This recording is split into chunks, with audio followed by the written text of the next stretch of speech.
Hello friends, good morning, good afternoon, good evening.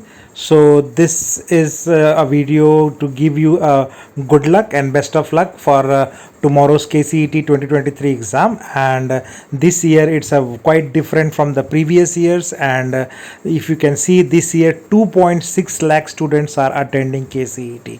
So it's becoming very competitive this year, and last year it was around 2.1 lakh students who attended. So 50,000 more students are attending this year, and this is going to increase the competition. So best of luck to you. And if you see the breakup of the students, so out of the total 2.6 lakh students who have registered, 1.4 lakhs are the girls. So this year there are more girls than the boys, right? So there are 1.4 lakhs girls candidate and 1.2 lakhs boys candidate. So and KCET exam will be conducted in 592 examination centers, which is also higher than last year.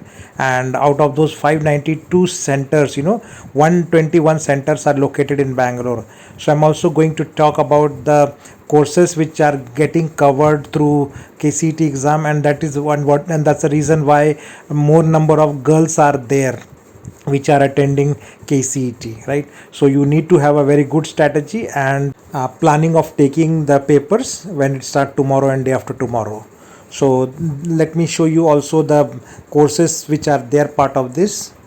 So as you know that tomorrow will be May 20th, you will be appearing for maths and the biology paper, and 21st will be attending physics and chemistry, and and the Kannada is the compulsory paper which will be held on May 22nd for the students who are going to Kannada based reservation categories. And so what is new in this exam is that for the first time BSc Nursing is also included in the KCET, right?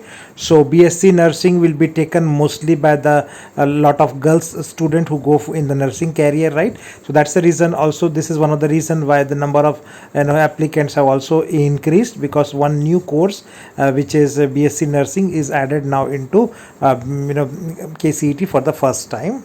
And apart from them, there are regular courses which includes your BSc Agriculture, where BSc Agro Biotechnology, your home sciences, and other courses which are also part of the professional services, including BSc Forestry, milk technology and dairy and others, right? So those are the other students who will be going to take seats through KCET.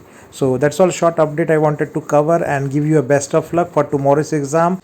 Be cool and give your best performances, and based on your rankings which you'll be getting, I'll be helping you across all the colleges in Karnataka selection and other processes later on. Take care. Bye.